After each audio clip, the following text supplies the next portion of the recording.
to me, it would be like I jokingly used the phrase organizational malpractice before, but like if they don't have a center for this kid in the next year or two, that's an actual, call it what it is, like an actual, it doesn't have to be fully elite, but like a legitimate 1C on the team, then you are committing organizational malpractice. Like you have to give that kid somebody to play with, because if nothing else, you're inhibiting his potential growth as a player Well, by I not think having somebody who's up to snuff, you know? So I think there's two things there. I think, yes, in an ideal world, you do want a number one center to play with your transcendent, talented winger.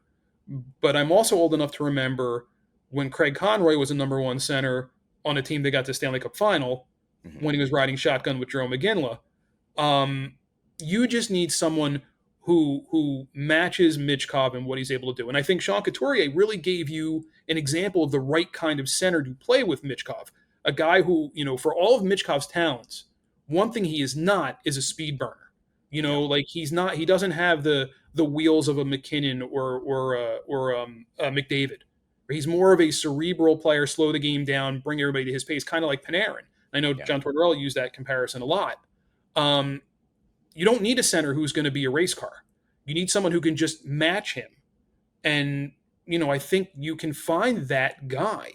And it doesn't have to necessarily be an A-plus all-star center you're bringing in. It's just a guy who is good enough and can understand how to get him in the spots he needs to get to be successful, to maximize Michkov's talents, as you said.